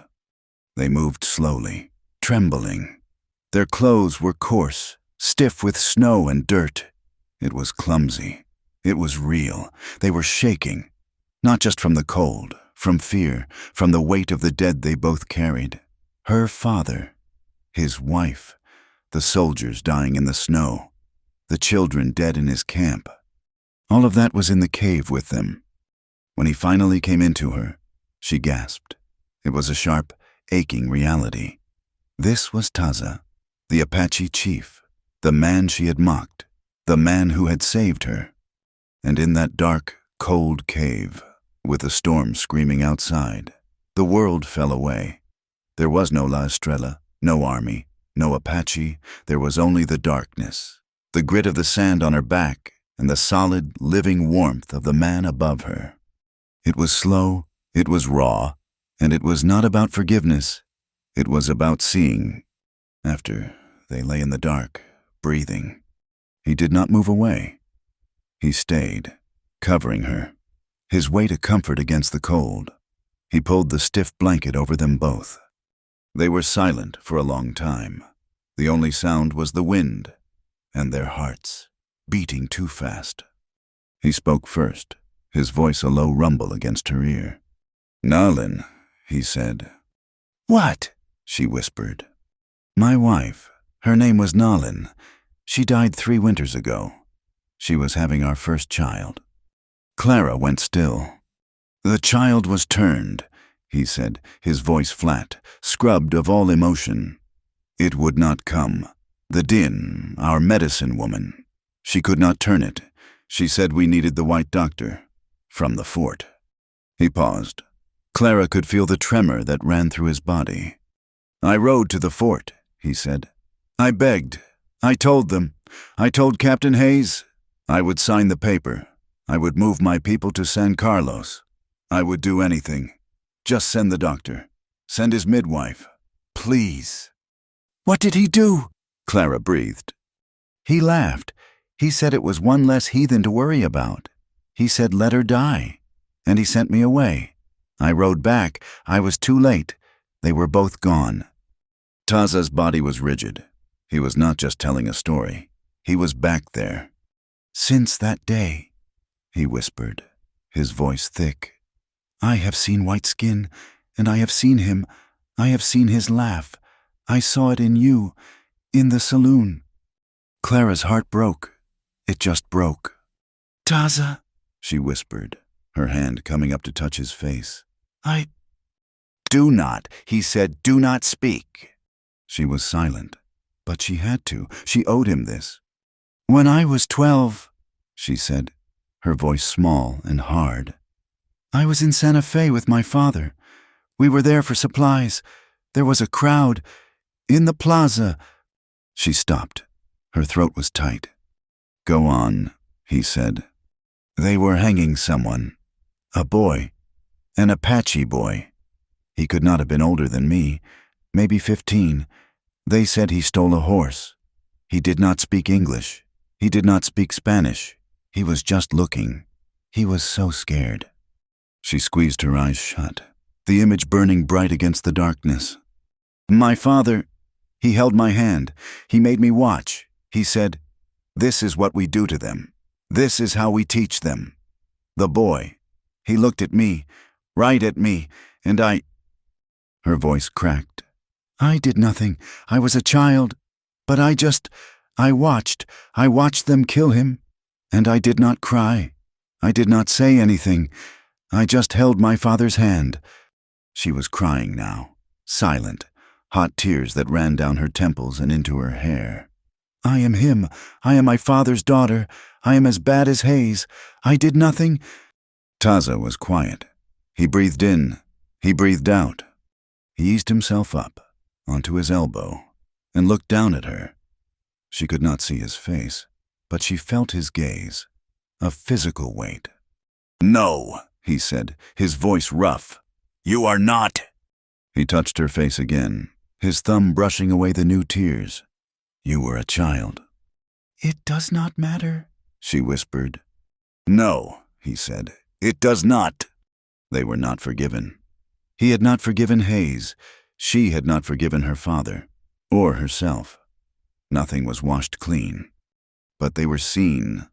In the cold and the dark, they had both shown the ugliest, most broken parts of themselves, and they were still here. They returned to the camp 2 days later, after the storm broke, or what was left of it.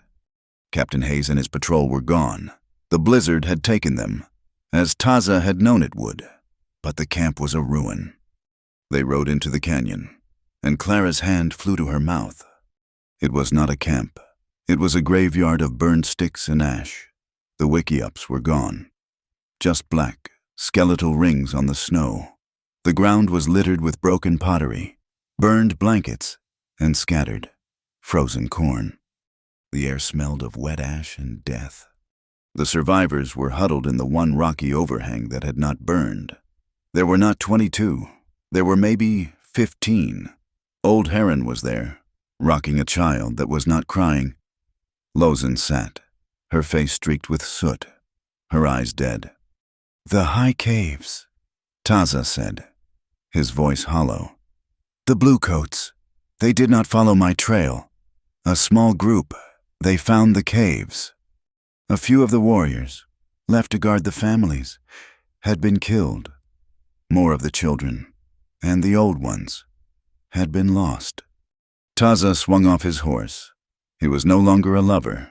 He was not a savior. He was a chief of nothing. He walked among the ashes. He saw where his men had fallen. He saw the small, frozen bodies being piled under a tarp. Clara slid off her own horse, her legs shaking. She saw old Heron look up. The old woman's eyes found Clara. Then they moved to Taza. She saw them, together. She saw the horse Clara was riding. She saw the way Taza stood. Old Heron turned her head and spat onto the burned ground. This was not a rescue. This was a new kind of ruin.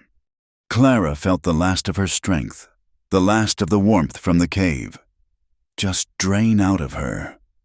It poured out of her boots and into the frozen, bloody ash. The world tilted, the lies of her father, the cruelty of the town, the slaughter of the camp, the cold judgment in old Heron's eyes, the soldiers, dead in the snow. Taza, his face a mask of grief, his people destroyed. She had nowhere to go. She had nowhere. She broke. She fell to her knees. She did not scream. It was a sound from the center of the earth, a low, tearing wail of all the pain, all the loss, all the horror. She doubled over, her fists beating the frozen ground, her body convulsing with a grief that was not just for her, but for all of it. Taza turned. He watched her. His face was stone. He walked to her. He stood over her, a tall, dark shadow against the snow. She looked up at him, her face a mess of tears and soot. "What now?" she choked out. "What happens now? There is nothing left. What do we do?" Taza looked at his ruined people. He looked at his ruined land.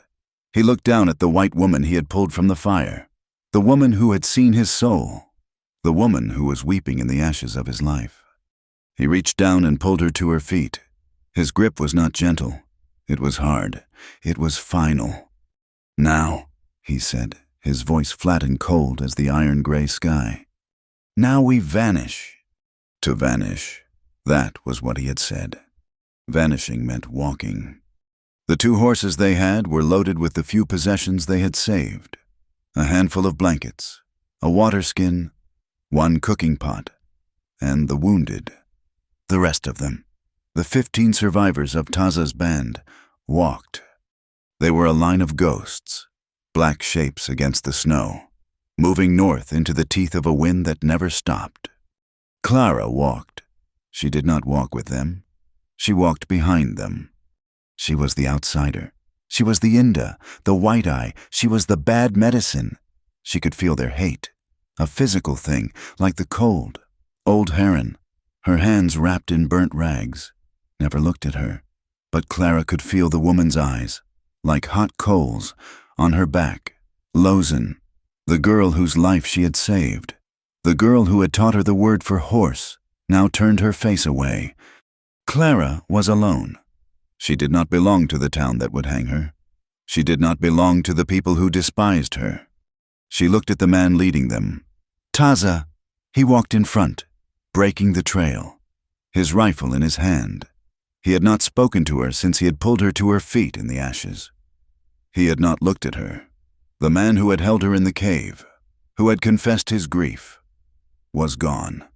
The chief was back, and he was a chief of ruins. She no longer knew where she belonged. She just knew she could not stop walking. To stop was to die. So she put 1 foot in front of the other. Following the trail of misery, he cut into the high, empty desert. Hardship was not a new thing. It was just all there was. The cold was a constant enemy, a living thing that sucked the heat from their bones. At night, they did not build a fire. A fire was a signal. A fire was death.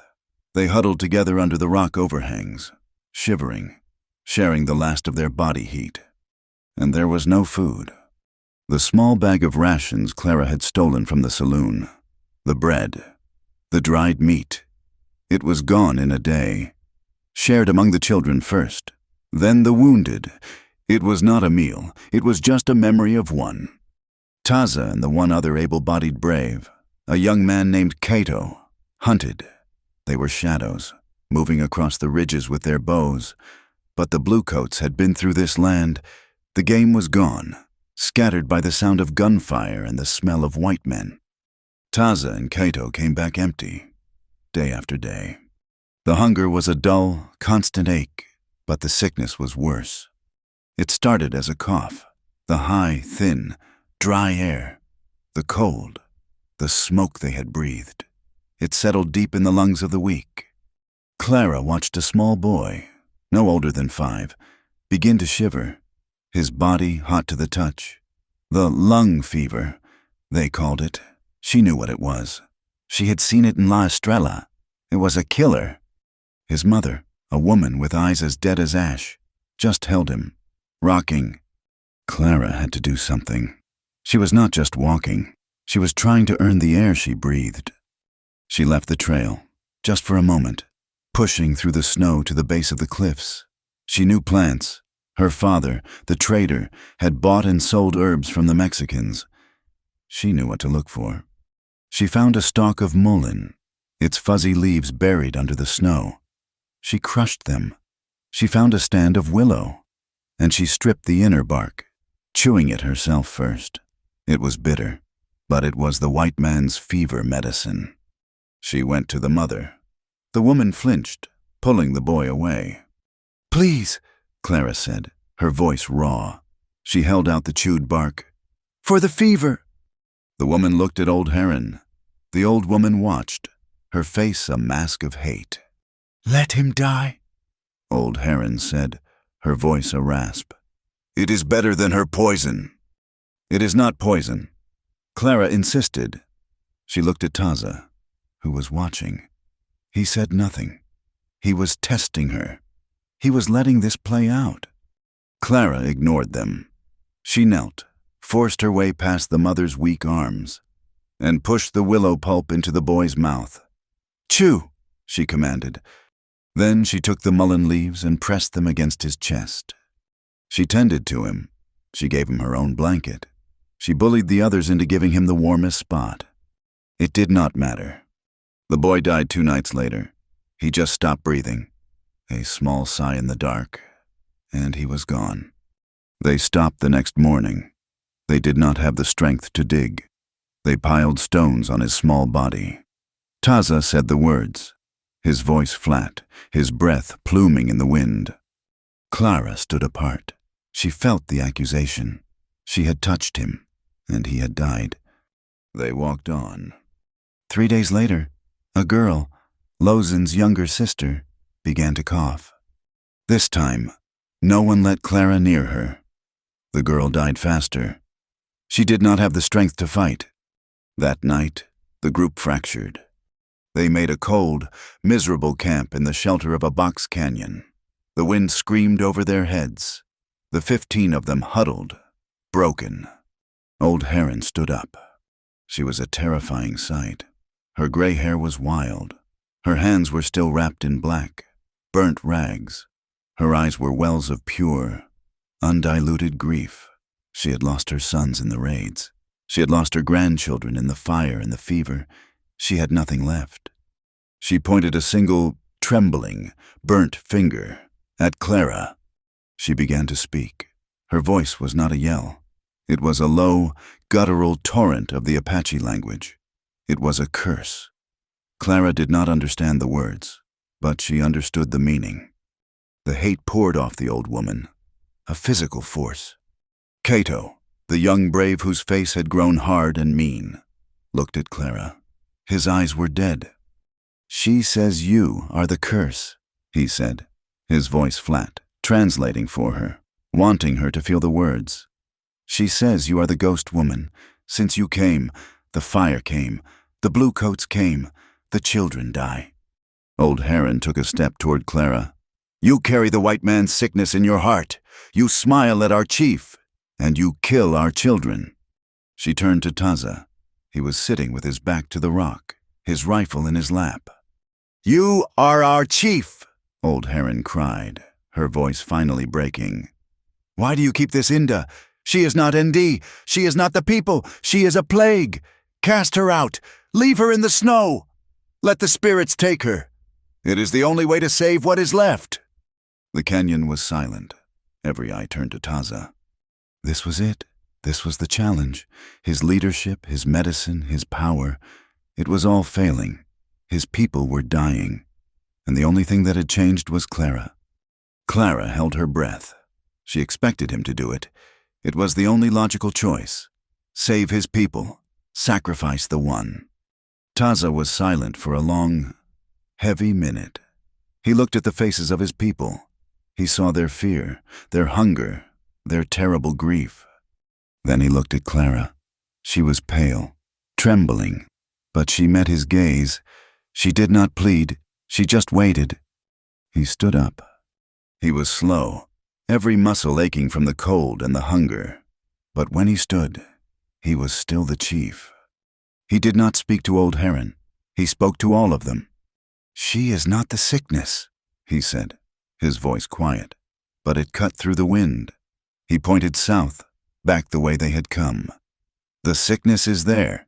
The sickness wears a blue coat. The sickness speaks with a forked tongue and breaks every promise. He looked at Old Heron. The sickness is the agent who sent rotten corn. The sickness is the captain who laughed while my wife died. "She is Inda," Old Heron screamed. "She," Taza said, his voice rising. "returned to the fire when my warriors ran, when my women ran." She ran back. He pointed at Lozin. She saved your life. She saved the child of Tlise. She did not run. "She is a witch!" Old Heron shrieked. "Beyond reason. She has poisoned you!" Taza took a step. He walked until he was standing next to Clara. She flinched as he stopped beside her. He put his hand on her shoulder. It was not a lover's touch. It was a brand. It was a public declaration, in front of all of them. "If she dies," Taza said, his voice low and final, "then so do I." A gasp went through the small group. Kaito stared at his chief, his face a mask of disbelief. Then dawning contempt. Taza had not spoken as a chief. He had spoken as a man. He had put this one woman, this white woman, before the survival of the people. The rift was complete. Old Heron said nothing else. She just made a sound, a low noise of utter disgust, and sat down. Turning her back to him, the argument was over. But Taza had lost. He had won the moment, but he had lost his people. That night, Clara could not sleep. She was colder than she had ever been, but it was not the wind. It was the ice from her own small band. She found Taza. He was sitting apart from the others, on a high rock, watching the canyon entrance. He was doing a guard's duty. The chief. She climbed up, her movements stiff. "How could you?" she hissed, her voice a furious whisper. He did not look at her. He kept his eyes on the darkness. "How could I what?" "How could you say that? If she dies, then so do I." "What were you thinking?" "I was thinking," he said, his voice flat, "that I will not let Old Heron stone you." "It is not about me," she cried, grabbing his arm. He was rigid. "It is about them. They are all you have left, your people, and you just threw it all away. "For me, Cato. He hates you. You saw his face. Old Heron. She knows you are not a chief anymore. You are just a man with me." She was desperate. She was the curse. She had broken the last thing he had. "You have to survive," she whispered, her voice breaking. "You are all they have. Your people, they need to survive. And you need to survive more than I need to be near you." He turned then. His face, in the faint moonlight, was a terrible thing. It was all sharp angles and deep shadows. "And you?" he asked, his voice soft, but full of sharp stones. "What do you want? You want me to send you out? Into the snow? Is that what you want? You want me to let them have you?" "I want you to be a chief," she yelled, the tears finally coming, hot and freezing on her face. "I want your people to live. If that means I have to go, then that is what it means." "And where will you go?" he asked. The question was a knife, and he twisted it. "Back to La Estrella. Back to the shack Hayes locked you in? Tell me, Where? She had no answer. The anger shattered, leaving just the cold, broken truth. I do not know, She sobbed, sinking onto the rock. I do not know where I belong. I do not belong anywhere. He looked at her, this broken, weeping creature in the rags of a white woman's dress. He moved. He pulled her to him. It was not a gentle embrace. It was a desperate, rough pull. He grabbed her face, his hands hard and cold. "You belong with me," he said, and it sounded like a curse. He kissed her. It was not the slow, raw discovery of the cave. This was a kiss like drowning. It was a kiss of anger and fear and a desperate, clinging need. It was teeth and cold lips and the taste of salt from her tears. He kissed her like he was breathing her in, like she was the only air in his lungs. And she kissed him back, her hands grabbing his shirt, like he was the only solid ground on earth. They stayed there, clinging to each other, a single, dark shape against the wind. Two people who had nothing left but each other, and it was not enough. They walked for 2 more days. The silence of the group was absolute. Clara now walked beside Taza. It was a statement and a protection. They were all going to die. She knew it. The cold, the hunger. They would be dead in a week. Then Cato, scouting ahead, came back. "Shelter," he said, his voice hoarse. "Fire." Taza held up his hand. They moved forward, slow, cautious. They found it, in the middle of the high, empty desert. A place where the wind had scoured the snow from the sand, stood a ruin. It was an old Spanish mission, San Ignacio. Its adobe walls half collapsed, the roof of the church a skeleton of charred beams. But from a small outbuilding, a thin tendril of smoke rose. They were not alone. Taza and Cato moved in, silent as snakes. Clara and the others waited, huddled behind a dune. They heard voices, Spanish, then English. Taza returned. "Come," he said. "They are like us, survivors." They entered the mission courtyard. It was a collection of rogues, a Mexican family, running from the war, 2 Mescalero Apache, a man and a woman, who had been separated from their own band, and 2 white men. Clara's stomach turned to ice. They were huddled by a small fire, their face dirty, bearded. They wore a mix of buckskins and civilian clothes, but one of them wore a stained, faded blue army coat. "A deserter." He looked up as Taza's group limped in. His eyes were small, mean, and full of fear. He saw Taza. He saw Kaito. He saw the Apache women. His hand moved to the pistol in his belt. "We mean no harm," Taza said, holding up his hand. "We need shelter." The deserter, a man named Gant, relaxed. Just a little. He saw how weak they were. He saw the women and children. They were not a threat.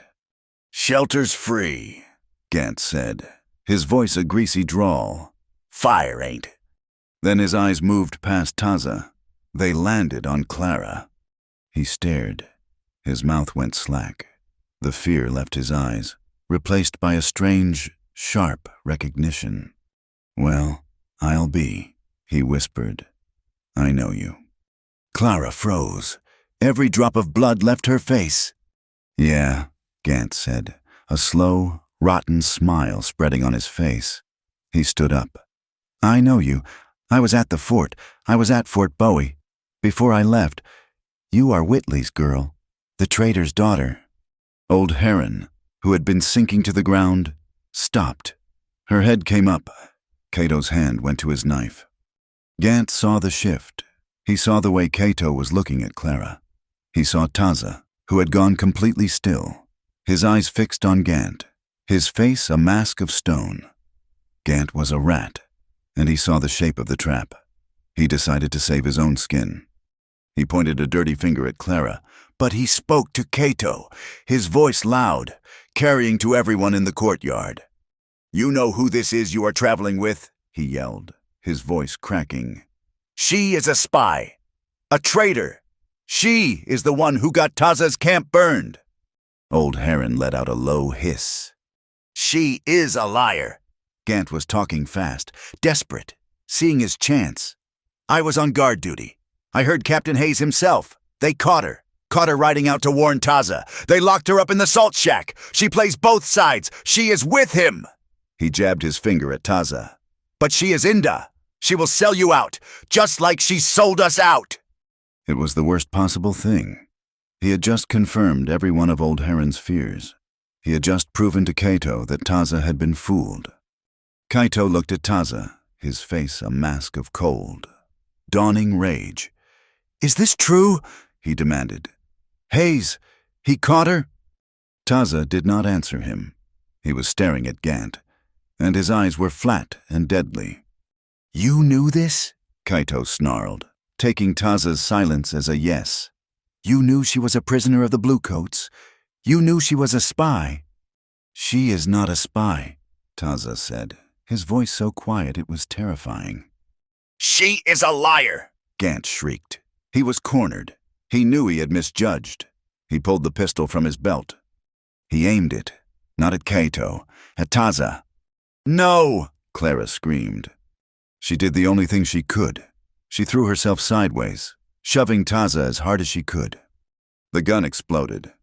The sound was deafening in the enclosed adobe walls. Taza grunted, a sharp exhalation of breath.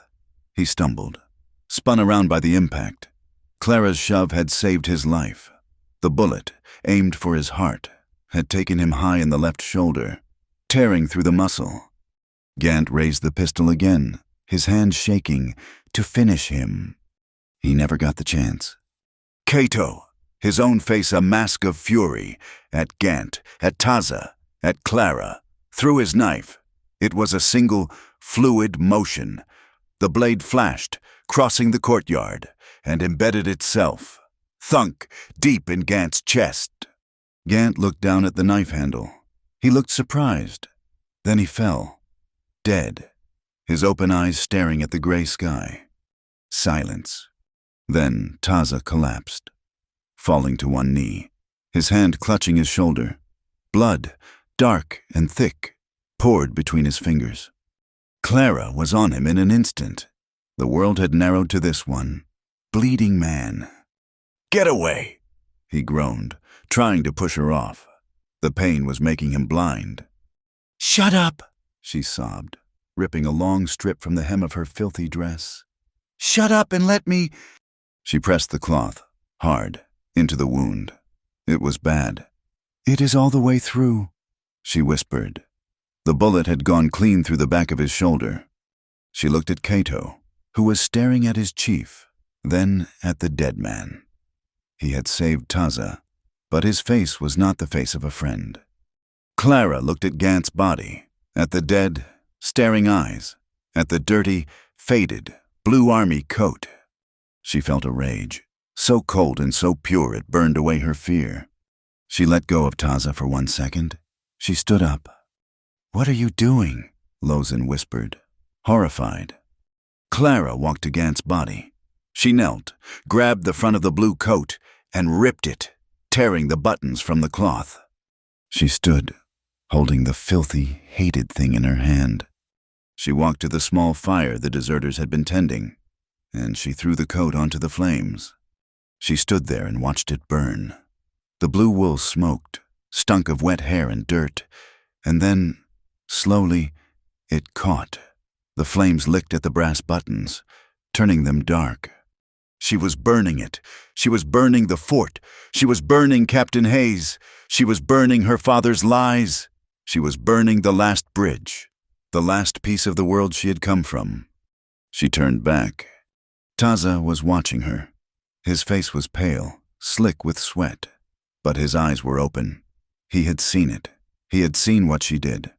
Old Heron was watching her. The old woman's face was still hard, but the hate was gone. It was replaced by a deep, weary, utter confusion. Clara knelt again in the dirt beside Taza. "Help me," she said, looking at Lozin. "Help me get him inside the church." They carried him into the dark, crumbling ruin of the mission chapel. He was heavy, and a dead weight. He had a fever. The wound and the weakness from starvation was killing him. Clara tended him. For days, she did not sleep. She did not eat. She cleaned the wound with the last of their clean water. She begged the mescalero woman for herbs. She sat, bathing his face, holding his hand, willing him to live. He was delirious. He thrashed in the dark, his voice a low moan. He was in the fire. He was in the cave. On the third night, his eyes snapped open. They were burning with fever, and they did not see her. He was looking at something else, something far away. He reached out, his hand hot, and grabbed her wrist. His grip was weak, but desperate. "Shikan," he whispered, the word a hot, dry breath. "Shikan." Clara froze. She knew that word. She had heard Cato say it, talking about a woman he had lost. She knew exactly what it meant. It meant my wife. She looked over her shoulder. Old Heron was sitting in the shadows, by the doorway, watching. She had heard it too. Clara said nothing. She did not pull her wrist away. She just took the damp cloth, dipped it in the cold, precious water, and laid it gently on his forehead. Winter came down on the high desert like a hammer. It was not a gentle, drifting snow. It was a solid, white thing that buried the world, a cold that settled right into the bone. The ruined mission of San Ignacio became their prison, a collection of crumbling adobe walls that barely kept the wind out. They rationed, but rationing implies you have something to save. They had nothing. They were a handful of survivors, 15 souls in all, including the Mescalero family. Cato and the Mescalero man hunted. They were shadows on the snow, but the game was gone, and the deep drifts made tracking impossible. They found a few rabbits, thin and tough. They found a high country bird. They boiled them, hide and all, making a thin, greasy broth that kept them alive, but not well. They were ghosts, huddling in the ruins of the church, and Taza was dying. His fever raged for 4 days. The bullet wound in his shoulder, combined with the starvation, was too much. He was delirious. He thrashed on the thin pallet of skins, his voice a low moan, crying out in his own language. He was in the fire. He was in the cave. He was watching his wife die. Clara did not leave his side. She sat in the freezing dark of the chapel, her back against the cold adobe, holding his hand. She spooned the thin, hot broth into his mouth when he was lucid. She cleaned the wound, front and back, with boiled snow and the last of the mescalt_E_row woman's herbs. The bullet had torn him, but it had missed the bone. He was weak, he was starving, but he was alive. She sat, and she listened. That word he had spoken, Shikan, hung in the air between them. He did not say it again. When the fever broke, on the 5th day, he was just Taza, quiet, grave. His eyes were clear, but hollowed out by pain. He would watch her. She, in turn, learned. The silence in the camp was heavy. The only sounds were the wind and the quiet words of the Apache language. Lozin, the girl Clara had saved twice, whose sister had died in the snow, finally came to her. The girl's grief had broken, and all that was left was a deep, weary acceptance. She sat by Clara, pointing. "Tuh," she whispered, pointing to the water pot. "Water." Clara repeated it, her throat dry. "Two." "Easy-e," Lozin said, pointing to the small fire. "Fire." "Easy-e." The words were hard. They were full of breath and throat, sounds her tongue was not used to, but she learned them. She learned from Lozin. She learned from the Mescalero woman, who taught her which roots to dig for when the snow was thin. She learned a quiet love.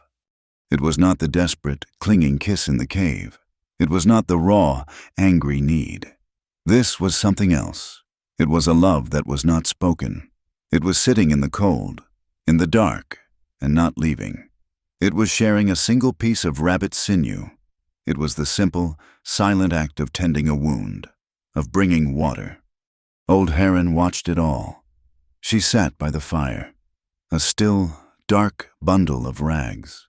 Her hate was gone, burned out by the fire and the fever and the death of the children. All that was left was waiting. She watched Clara, and she watched Taza. She said nothing. Taza healed. The wound in his shoulder began to close, knitting itself together with that hard Apache strength. He stood. He walked, unsteady at first. Then, with purpose, he began to fashion a new bow, his hands slow but sure. But as his strength returned, so did the future. Winter could not last forever. Spring would come. The snows would melt, and the army always returns. They both knew it. The death of Captain Hayes and his patrol in the blizzard would not be the end. Clara knew her world. That kind of loss would not be forgiven. It would only bring a new, colder fury from the forts. They were living on borrowed time, and the clock was ticking. The proof came one morning. Pike, the other white man, Gant's partner, was gone. He had been the quiet one, the one who had stayed in the shadows, his eyes small and mean. He had watched Taza heal. He knew the Apaches were weak, but he also knew they would not let him live. Not after what Gant had done. He was a white man. He did not belong. He had slipped out in the dark during a snow flurry. Kaito found his tracks, leading south toward the forts. "He will bring them," Kaito said, his voice flat. He was not speaking to Taza. He was speaking to the gray sky. "He will trade our lives for his own." Taza stood in the courtyard. The sun was a pale, weak disk. "Yes," he said, "he will bring them."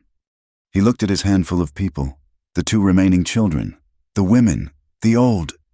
"We cannot run." Taza said, "We are too weak. We are too slow. The children cannot make the journey in the deep snow." "So we fight," Kaito said, his hand on the knife that had killed Gant. "We die here. It is a good place to die." "No," Taza said. "We do not die. Not all of us." He turned. His eyes found Clara. She was standing by the chapel door, her father's rifle in her hands. She had been cleaning it. "I will ride out," Taza said, his voice final. "I will draw them away. I am the one they want. I will lead them north, into the high rocks. I can lose them there." "You are not strong enough," Kaito argued. "You cannot ride." "I will ride," Taza said. "You will stay here. You will guard them. When the way is clear, you will take the people west, to the Mescalero canyons." Clara stepped forward. The cold had thinned her, but it had put steel in her spine. "No," she said. The word was quiet, but it cut through the cold air. Taza turned to her. His look was hard. "This is not your choice. You are not ND." "No," she said again, her voice shaking but firm. "I am not, but I am not a fool, either. You are still weak. That wound." "You can barely draw that bow. You cannot ride for 3 days with the army on your trail. You will be dead by nightfall." She took a step closer, into the circle. "And they will be lost," she said, nodding at the families. "I will not let you go." "I am the chief," he said, his voice a low growl. "You will do as I say." "I am the one they want," she shot back, and her voice was as hard as his. "Pike, Gant, they saw me. They know I am with you. They think I am the traitor. They want me as much as they want you. They want the white woman who turned—" She took a deep, ragged breath. "So you will not ride alone. We ride, together. We draw them away. We give Kaito the time he needs. It is the only way." He argued. His face was a mask of cold fury. He would not risk her. She did not bend. She stood her ground, her chin up, her eyes locked on his. She was no longer the girl from the saloon. She was no longer the girl who had cried in the ashes. He looked at her, this white woman with the Apache words in her mouth, and he saw a strength that matched his own. He saw a warrior. He finally nodded. Once. They took the last 2 good horses, the ones Taza had saved. They took the last of the food, a handful of dried berries. They took his rifle, and her father's rifle. They took all the ammunition they had. Old Heron stopped Clara as she went to mount. The old woman pushed something hard into her hand, a small string of blue and white beads. She said nothing. She just closed Clara's fingers over them. It was not forgiveness. It was acceptance. They rode out, just the 2 of them. They did not ride west, to safety. They rode south, back toward the way the deserter had gone. They rode across the high, empty desert, a vast white plate under a gray sky. They rode into a trap they both knew was waiting. They didn't speak of it. They knew this was how it ended. They found them on the 3rd day. Or the army found them. They were on a dry mesa, a flat-topped rock island in the middle of the desert, where the wind had scoured the snow from the stone. They were not alone. Clara's heart stopped. She pulled her horse up. Taza stopped beside her. Below them, at the only path up to the mesa, was a line of bluecoats, 20 of them. They were not a lost patrol. They were fresh. They were hunters. And leading them, he was alive. Clara felt the air leave her lungs. It was not a new captain. It was Captain Hayes. The storm had not killed him. Taza's trap had failed. He was alive. His face was scarred, the skin on his left side black and purple with frostbite. His ear was gone, a ragged hole, but he was alive. The storm had not killed him. It had just tempered him. It had burned all the humanity out of him. He sat on his horse, flanked by his soldiers. He had Pike, the deserter, on a rope. "Miss Whitley," Hayes called, his voice a dry, ruined rasp. "We meet again. I see you found your friend." Taza sat his horse beside her, his rifle across his lap. He was pale from the ride, but his hand was steady. "Clara," Hayes said, "this is your last chance. Your father, he was a good man. I am offering you a pardon. In his name, ride down here, now." He pointed at Taza. "Leave that thing. Tell us where the others are. The rest of his filthy band. Tell us, and you will walk free. I will personally see to it you are put on a stagecoach back east. You will be free of this. You will be clean again." Clara looked at Hayes. She saw the frostbite on his face. She saw the deadness in his eyes. She saw the man who had laughed while Nayland died. She saw the man who had locked her in a shack and left her to freeze. She saw the sickness. Taza said nothing. He did not look at her. He did not move. He trusted her. He left the choice to her. Clara looked at Hayes. She gathered what little moisture she had in her dry mouth.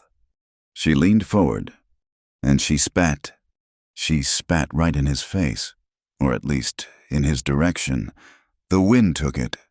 "I am already free," she said. Hayes's ruined face went from black to red. "Fire!" he roared. The world exploded. 20 rifles went off at once. Taza grabbed her arm.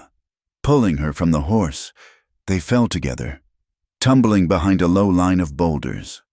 Bullets pinged off the rock, sending chips of stone and ice stinging into their faces. "Stay down!" Taza yelled. He raised his rifle, fired. A soldier fell. Clara raised her father's rifle. She was shaking, but she aimed. She fired. She did not know if she hit anything. She just fired. The world was smoke and noise and the smell of sulfur. Taza fired again. He grunted. "Taza!" He slumped against the rock. He was hit again, this time low in the side. It was bad. Blood, dark and arterial, poured onto the pale rock. "I am all right," he gasped. But the blood that covered his hand was a lie. "Clara!" "No!" she screamed. The word was torn out of her. She grabbed his shoulders, his good arm, and she dragged him. She dragged him behind the biggest boulder, a wall of granite that gave them a few more seconds of life. "Keep shooting," he breathed. His face was white, slick with the sweat of shock and pain. He tried to lift his rifle. He could not. Clara took his rifle. She had two. Now, she laid them on the rock. The soldiers were advancing, moving from rock to rock, fanning out. She fired. The rifle bucked against her shoulder. She fired her father's rifle. She loaded. She fired again. She was not a warrior. She was not a chief. She was just a girl from a saloon, and she was making them pay for every single inch. She fired until she ran out. Click. She grabbed Taza's rifle. Fired. Fired. Click. The sound of an empty chamber. The sudden, terrible silence. The soldiers heard it. They stood up. They began to walk forward, their rifles ready. Hayes was smiling. It was over. Taza was breathing in shallow, wet gasps. He was dying. Clara put her hand on his wound, pressing hard, as if she could hold his life in. "I am here," she whispered, her voice breaking. "Taza, I am here." She looked up at the line of bluecoats, and then she heard it. A cry? A high, ululating sound that was not the wind. It came from the rocks behind the soldiers, from the other side of the mesa. A line of riders, 5, 6, 10. They were Apache. They were riding hard, rifles in the air. It was Cato. He had not taken the people west. He had hidden them, and he had followed.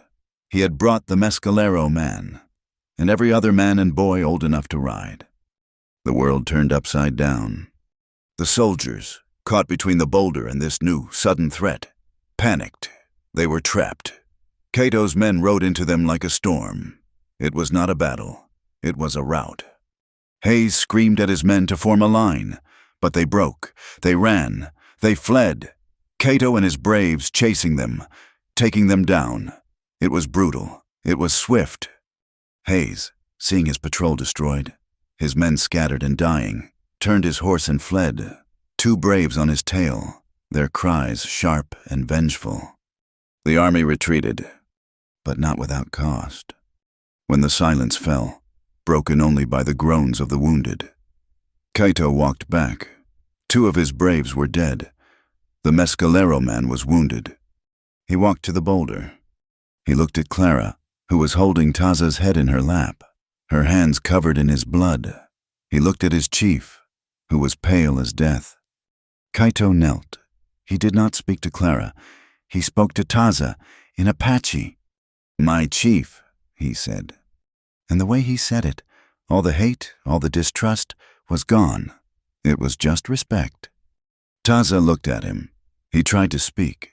No sound came. He just closed his eyes. Weeks later, the world was green, the snows had melted, spring had come, hesitant but real. They were in a new canyon, a place so hidden, so deep, that no white man had ever seen it. They were safe. For now. Taza lay on a bed of fresh pine boughs, inside a new wickiup, a real one. He was thin, a skeleton of the man he had been. The bullet had torn him apart inside. He had almost died. For 10 days, he had walked in the ghost lands, his breath shallow, his body cold. But Clara had not let him go.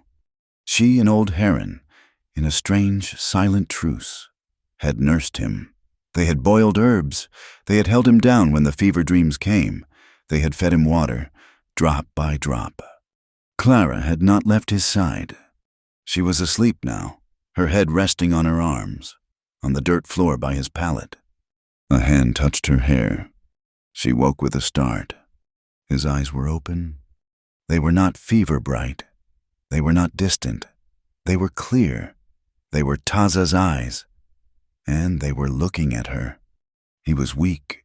He could barely move. He just looked at her. He saw her, the pale, thin girl with the dirty hair and the hands of a warrior. She began to cry, just silent, weary tears of relief. He lifted his hand. It was shaking. He touched her cheek. He said only one word. "Stay." She did.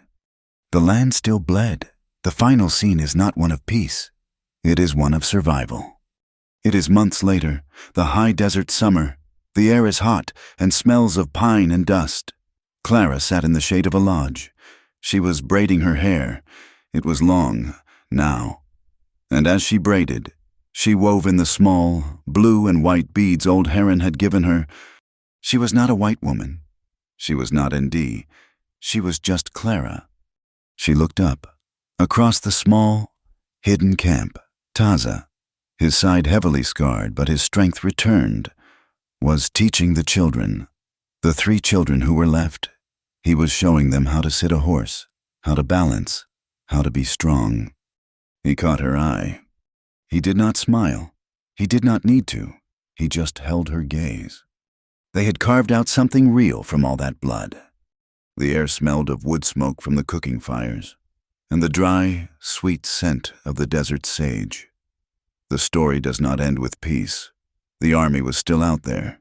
The world was still broken. But for now, they were here. He walked over to her. He did not touch her, not in front of the others, but he bent as if to check the braid she was weaving. And the story ends not with a promise, but with a kiss, a quiet, brief kiss, beneath the smoke and the vast, unforgiving desert sky. Thank you for listening to this story. I would love to hear your thoughts. And please feel free to comment with where you are listening from to connect with others. Do not forget to subscribe to the From Wild West channel and share what you think.